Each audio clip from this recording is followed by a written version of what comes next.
In this video, I'm going to talk to you about the ego and why it is actually your friend and not your enemy.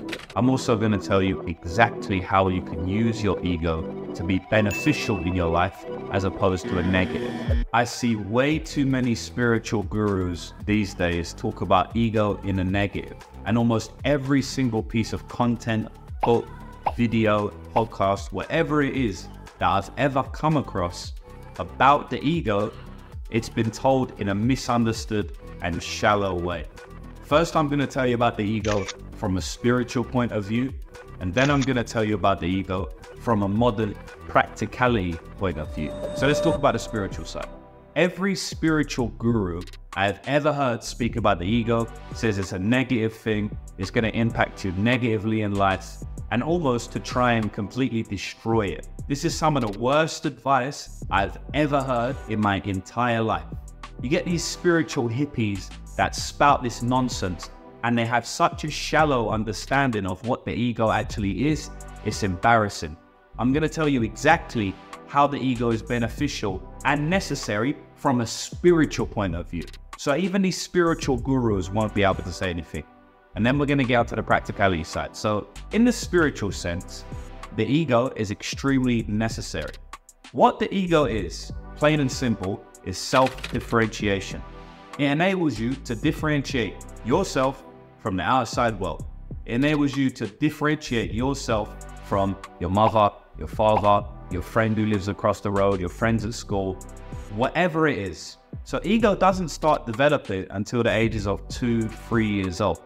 For the first 1 to 2 years of your life and any baby's life in the world, they won't have an ego. And what that means is they don't know who they are. They don't know that they are different from the outside world. When I was 1 year old, I didn't know my name was James. I didn't know I was English. I didn't know I was born in London. I didn't know I was a white man, a white boy. I didn't know any of this because I hadn't developed my ego yet. I thought that I was the same as everything around me.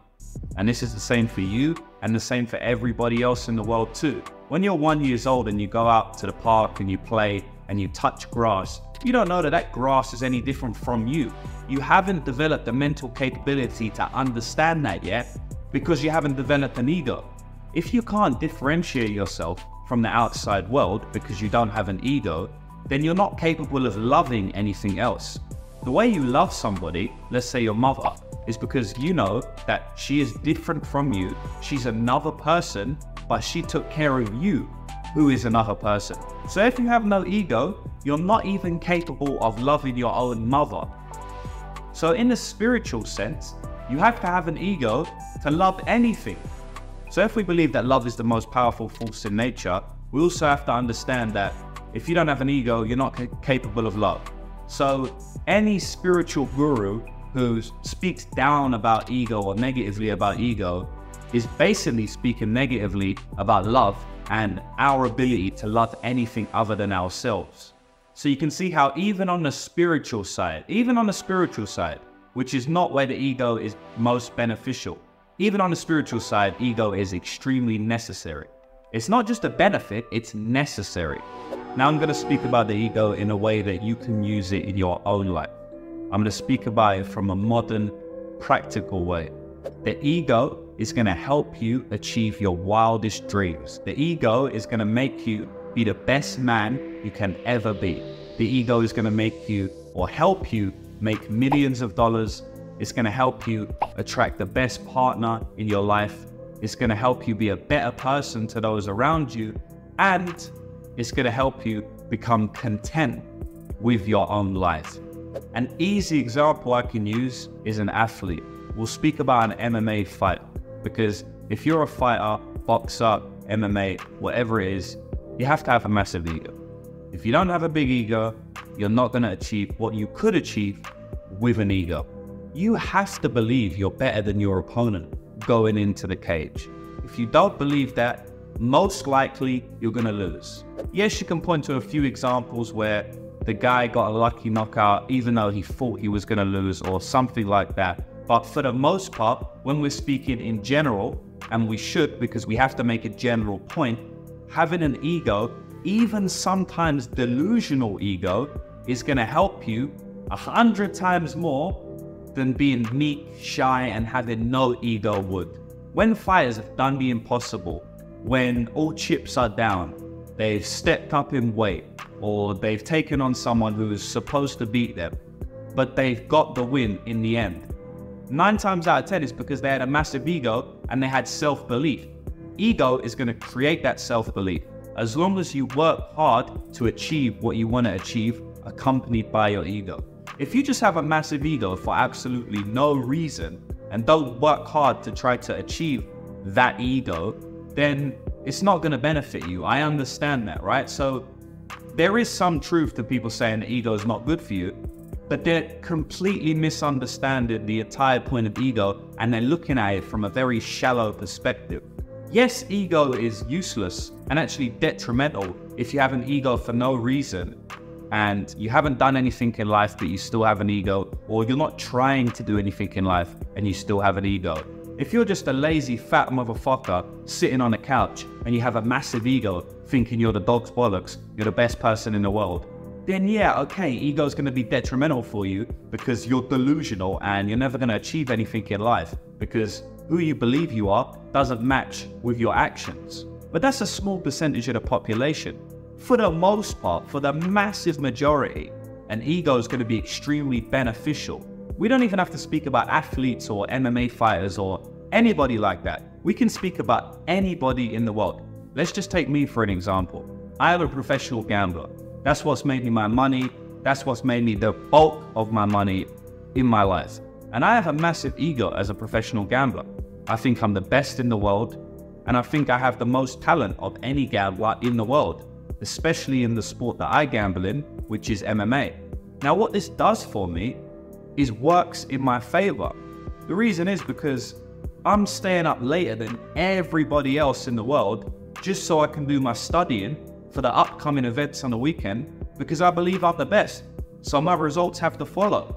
So I'm putting in so much work every single day to be the best gambler in the world because I believe I am. If I just stop putting in work now, I'm not going to be the best gambler in the world. There's thousands of people who are going to overtake me.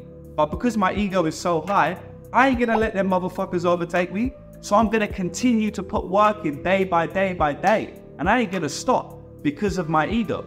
If I had no ego, I'm not going to put work in because I don't really care if I'm the best gambler or not. So since I don't care, why am I going to put extra work in? You can extrapolate this to any profession in the world. Horse riders, gamblers, even doctors. Doctors is a great example. Doctors have big egos because their work is extremely important for society and they get paid a lot of money. So even if they didn't have a strong ego to start with, oftentimes doctors develop good egos or develop big egos. Now this helps them because when they go into surgery or when they go into study or training, because they do ongoing training throughout their entire careers, doctors, they never stop because there's always new scientific journals being published. There's always new ways of surgery being created. So they're consistently doing work. If they had zero ego and they thought, I'm just an average doctor, I'm not very good, then they wouldn't work as hard to understand these new modalities of surgery. They wouldn't work as hard to understand these new ways of treating their patients. But if they have a massive ego, then they would do that because they know they need to stay at the top of their profession because their ego says that they are at the top of their profession.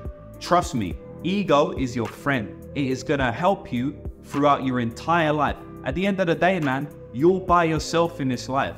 No one's gonna do the work for you. Even the person that loves you the most, your mother, your father, your partner, whoever it is, they ain't gonna knock on your door at 6 a.m. and say, come on, wake up, we need to go to training, and pull you to training and work out for you, lift the barbell for you, throw the jab in sparring for you. They're not gonna sit down in front of the computer and do 8 hours of work to create an online business for you. They ain't gonna do any of this for you. So what that means is you are by yourself. The only person you have in this life is yourself. And since ego is yourself, as we spoke about at the start, self-differentiation, you've basically only got your ego in this life. If you turn down your ego, if you listen to these spiritual gurus or people that have a shallow understanding of the mind, the soul, and the ego, then you're gonna become a meek person, a shy person, And even if you do achieve something, which you probably won't, you're not going to achieve half of the things you would as if you used your ego as your friend. Harness the power of your ego and watch it work for you. The last thing I'm going to say is that everybody in this world develops an ego. As I said, from the ages of 2 onwards, you start to develop your ego. You start to develop self-differentiation. If every single person on this entire planet develops an ego as a natural process of evolution, do you really think it's a bad thing? Because I don't. I have full trust in nature. I have full trust and belief in a higher power. And so if ego is a natural evolutionary process, is it really a bad thing? Can it really be a bad thing? I choose to believe no. I choose to believe that it's a beneficial thing. And I don't even have to choose to believe it anymore. Before I knew all of this stuff, before I had any experience in this stuff, I just chose to believe that the ego was a good thing. I can't tell you why. Maybe if I really thought about it, I could tell you why. But I just chose to believe it. I said, okay, ego's a good thing. I'm going to embrace it. And now, speaking to you in front of this camera, I have achieved the life of my dreams. And I can credit that 50% down to the ego.